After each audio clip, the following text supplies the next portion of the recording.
Well, here's something interesting. TNT Africa, which is channel 137 on DStv, are launching a brand new AEW, which is All Elite Wrestling Rampage across the African continent. It starts on the 2nd of October, 10 a.m., and you'll probably want to watch this. Now, we've got the world's strongest man, a guy called Mark Henry, who enters the fray as a commentator on AEW Rampage, as well as a scout, coach, and mentor at AEW. The former U.S. Olympic athlete held down a 25-year career in WWE, where he was a two-time world champion.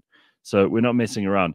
Now, joining him on the screen is a Johannesburg-born 33-year-old Angelico, who actually brings an undeniable South African flavor, which we need, in All Elite Wrestling. In recent months, Angelico's star has risen significantly on the AEW rankings since he was featured on AEW Dynamite. He's on the show with me this morning. Hey, dude, how are you? How's it? How are you today? Good. I like that South African how's it. That makes me... I've been away from my home country for a lot of years, but the how's it's never left me. Now, let's just talk about your first AEW appearance. It was at the inaugural Double or Nothing event as part of the Hybrid 2 with Jack Evans. And since then, you've continued to impress in tag team matches and singles competitions, notably in an intense match against Cody Rhodes on AEW Dynamite. That was back in December 2020. And I won't pretend that I know all of this, but people have told me all of this. So it sounds incredible, man. And I can see that in South Africa, one of the most popular things on TV, without a doubt, is wrestling. It's great that it's happening with a little bit of local flavor. And it's launching, as I said, on Saturday, the 2nd of October on DStv. That's channel 137. What can people expect to see from you? Like you said, what I always try and bring to the ring is my unique hybrid style of wrestling, which I've garnered or earned and learned from my travels around the world as a professional wrestler for the last 15 years. And then my undeniably sort of South African spirit, I guess you could call it, always seems to sort of come out when I make my entrances or when I'm sort of posing off or trying to, trying to get under the skin of my opponents. I feel like these kind of quieter dance moves kind of fit in well. You know, they're kind of, in a way, they come across arrogant or cocky. I don't know. To me, they represent home and they represent South Africa. So I just let those things flow out of me when I'm performing. Sounds terrific. And I've got to qualify this because people will pick up if I'm trying to bullshit people. I'm not the world's most clued up wrestling fan, but what I do know is that you have a reputation for bringing all that liveliness and vigor in when you come into the ring. And I'm interested in how AEW Rampage for fans is different from AEW Dynamite. Can you give us a bit of a differentiation there? Yeah, I mean, format-wise, it's slightly different. And it's a 1-hour show. It's not 2 hours. But actually, in general, it's much of the same, which is a fantastic thing because 2 hours, I feel, of Dynamite a week is not enough for AEW. We have such a vast roster of enormously talented wrestlers that 2 hours just wasn't enough every week. So we needed that extra hour, and Rampage is going to give that extra hour, that extra 60 minutes a week for all the talent in the locker room in the back to really get another opportunity to be on TV, to show what they're all about, to show what All Elite Wrestling is all about. So Rampage is going to be different to Dynamite, but thankfully also very similar. Sounds amazing. How did you get into this? How did it all start for you? I mean, for me, it started when I was a kid growing up in South Africa. My grandmother took me to a WWF show in Sun City when I was about 5 or 6 years old. And it was the first sort of live experience I'd had of any sort, and it just happened to be pro wrestling at the time. And yeah, it just something called to me that night when I was in that audience, when I was watching those guys in that ring. And honestly, the idea and the sensation of wanting to be a professional wrestler, it never left me from that moment onwards. And I can honestly say that from that point to now, I always just dreamed and imagined myself being a professional wrestler. And I just worked as hard as I possibly could at it. And thankfully, that's brought me here to All Elite Wrestling. And now I get to wrestle and represent South Africa to millions of fans all over the world. And I honestly couldn't be more proud. That sounds amazing. So tell me quickly, you go by Angelico now, but apparently, you know, for people who are in the know, you were Backpacker Joe, then you were Blonde Superman. So what inspires these names? Where do they come from? They're all a bit different. The ones that you mentioned actually are more sort of nicknames that I was given at certain points. Yeah. The Backpacker Joe is when I was first touring in Japan. They said that Angelico name was very hard to pronounce for the Japanese public. So they wanted something different, something a bit more comedic. So they came up with the Backpacker Joe. But honestly, I hated it at the time. So it lasted maybe 2 matches. And then I went back to Angelico. The Blonde Superman also, it was always Angelico. And that was like a nickname my friends had given me when I was younger. And that somehow came out in an interview and then somehow stuck to me for a few years. And then Angelico, the first time I was in wrestling school in South Africa, they asked me to write 10 names down on a piece of paper, and that was the one that they picked out. And 15 years later, that's still the name that I use today. Really? So it's stuck around that long? Because I think it's probably hard to come up with a good name and be pleased enough with it that you stick to it. That's impressive stuff. All right, so tell me what your message is for African fans, and in particular South African fans, people who may have been following you for many of those years. Yeah, well, first of all, you know, thank you for all the support from back home. You know, I definitely feel it everywhere I go. I mean, I've wrestled in countries all over the world, and there've been fans in the audience, you know, bringing up South African flags. So to really feel that support globally is quite amazing. And then for the South African fans, just to keep supporting wrestling in general, from All Elite Wrestling, AEW Dynamite, to Rampage, which is going to debut now on October 2nd on DStv. To keep watching it, to keep enjoying it, tell your friends about it, tell your family about it. Wrestling's great again. That's the fun thing about it. You know, wrestling had a little dip for a while, but now it's all the way shooting back up. So it's a great time to jump back on board and watch wrestling again, especially if you're a fan when you were younger or back in the day. Now it's the hottest time to be a wrestling fan. It is every week something amazing happens. And also, I'm very proud to be the first South African AEW, but I hope I'm not the last. So that's a message going out to all those young wrestling fans in South Africa. I need to see some more South Africans out here. What do you think it is about wrestling that gets people so hooked up? Because we know that it's massively popular all over the world, but you know, especially in places like the US and South Africa, we've got massive audiences that tune in to watch these matches. What do you think it is? Is it the excitement of the moment, the stakes, the trash talking, the playfulness of it? What kind of stuff do you think really inspires the fans and gets them thinking? Everything you just mentioned, I think, you know, is a part of why people are attracted to professional wrestling. And I think above all else, it's that sort of eternal story of good versus evil, you know, and that's always portrayed in the ring. And that's what we look for in our movies, in sort of comic books, in literature, on TV. So wrestling is like that live action. It's like a live action sequence of good versus evil right in front of your very eyes. So you pick your favorite, you know, for whatever your reasons are, and you back him with all your heart and all your might. And that's what makes wrestling such a beautiful thing. You can go with the bad guys if you want to. That's what you're inclined to feel.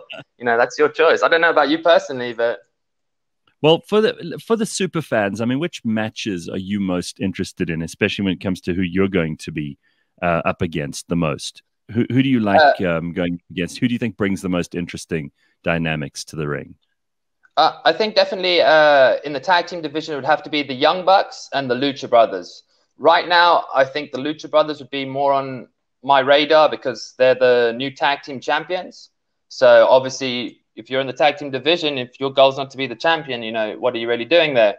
So, and those guys are incredible performers. You know, 2 brothers from Mexico have been, you know, just clawing their way to the top of the wrestling world, and all my respect to those 2. But in the ring, I would love to have a tag team match against those 2 guys for the belts. There's anyone that you do not want to be matched with? You think that they might be bad news? Probably Paul White. I've seen the size of his hands. I don't know if you've seen him. He's like 7'2", and I think that might not be a nice match to have. But I'll take on the challenge. I won't be happy about it, but I'll take on the challenge. What does it feel like to be in there? I mean, what does it feel like to know that there are millions of people watching, that any mistake is going to be seen by everybody. That anything you do that's really great, and you pull some terrific move, you surprise somebody, you do something out of the ordinary, those kinds of things will be remembered by your fans for a long time. How does it feel? Is there a lot of pressure, or is it quite exciting? Yeah, it's both. It's pressure and it's exciting. That's, I think, why most of us do this. The nerves that we feel before we go out for a match. I mean, wow, that's so overwhelming sometimes. You almost, your knees are kind of shaking because you can hear the sound of the audience. You can feel them, that they're out there. 20,000 fans last week AEW had. You can feel that energy, and that does make you nervous. But as soon as you step out through the curtain and you're in front of the fans and your music's playing and you're there and you're in character and you're ready to perform, all those nerves go away. Now I'm not Adam Bridle anymore. I'm 100% Angelico. So now I can really start to feel it. Now I can start to flow. I can get into my flow state. I can enjoy that atmosphere. But the few seconds prior to coming out in front of the audience is probably the worst. But once I'm out there, I feel completely comfortable. But it's, again, backstage waiting to go out there is very nerve-wracking. Do fans, like they would for either soap opera stars or for famous actors, do fans ever kind of expect you to be in character the whole time and expect you to be this crazy wrestling guy, even when you are walking through the shops buying, I don't know, socks? Yeah, no, I think actually in general, like in this day and age, fans are much more respectful to that. There's always like a blurred line in wrestling, whether you're in character or not, especially when you're using social media. Does he really mean what he's saying here, or is he saying it more out of character? So that blurred line sometimes gets a bit confusing for fans. But in general, I'd say on the streets and out of the wrestling environment, they're very respectful. I've never had any issues.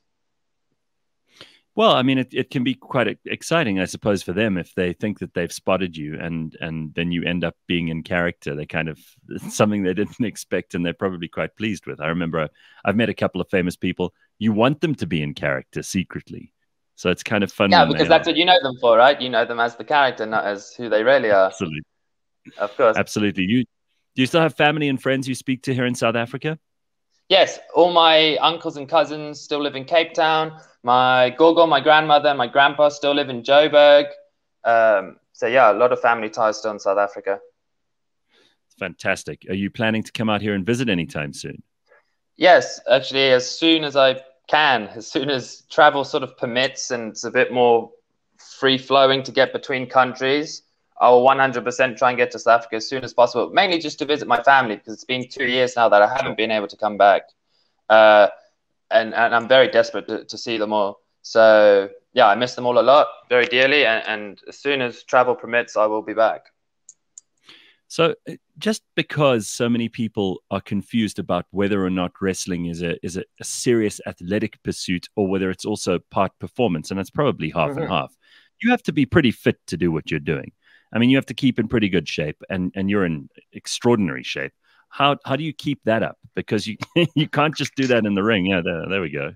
Show off a little bit. Go for it. There we are.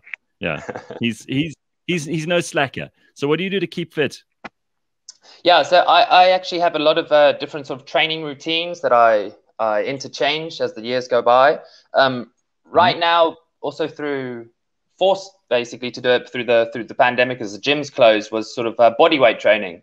So I've always sort of been interested in it, and I've always dabbled in it here and there. But over the last years, when I really had to dedicate myself to, okay, like how can I maintain my muscle, grow my muscle, stimulate my muscles with no weights? Now, there's no gyms open now for the next 6 months or longer in some cases. How can I make this work? So just a lot of investigation, a lot of trial and error. And now calisthenics is like, I love it. I love just training with my own body weight and just pushing myself that way. I interchange the calisthenics training now with a lot of skill training. So because I'm not that big for a professional wrestler, it's just my frame just doesn't want to hold that sort of muscle mass. It's not natural for my body. So I'm quite skinny compared to the other guys. So I thought, oh, well, if I'm losing out on strength and power, I need to try and make up for that in other avenues. So agility. So now I'm training a lot more agility. And the more you train it, the more agile you become, you know, funny enough. And then balance as well.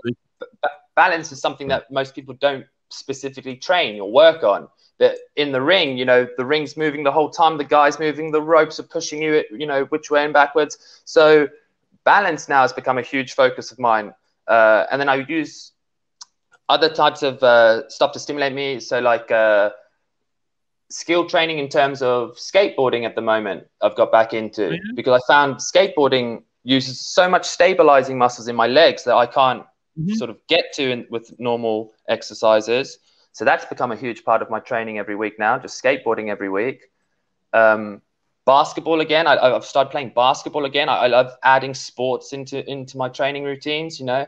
Yeah, just trying to always stay active, trying to always like basketball and skateboarding adds to sort of creativity, because no one's telling you how to move. It's not like you can just push the weights, you know, one specific way. It's very loose. So I like that. I like training in a very controlled way and a very uncontrolled way, and then sort of meeting in the middle, which is what I really am as a performer. And obviously, you know, those kinds of things help you to be nimble too. I mean, you mentioned like in terms of sheer body weight and mass, you're not the biggest guy in the ring necessarily, but being quick is sometimes better than that, right? Exactly. So if these guys are bigger and they've got more power, that also is going to mean they're a bit slower. They're heavier, you know, that mass is real. So I can use my agility, I can use my speed to my advantage. And obviously, if I train more in those aspects, then I become better at those aspects, and then I'll be able to use them better against my opponents. So it's just sort of finding what fits with you as a performer, or as an athlete rather, and then just sort of keeping on that avenue, but not being so strict. I like that my avenues sort of twist and wind. Well, listen, man, it's really good to meet you and to have you on the show. I'm always thrilled to meet people who do stuff that involves a whole community of people, millions of people all over the world, who are just absolutely fanatical. You're making South Africa proud, so we're thrilled to have you on the show this morning. And I can't tell anybody enough that you got to watch what Angelico, Adam, is up to this coming Saturday, the 2nd of October. It's all happening on TNT, which is DStv channel 137. And it's on at 10 in the morning. So even if you are hungover the next day, you'll still have time to recover and watch the show. This is terrific. That is right. Well done. No excuses. AEW Rampage, it'll be the best way to spend your Saturday morning. I damn guarantee it. Thank you so much, man. Good to speak to you. Thank you, guys.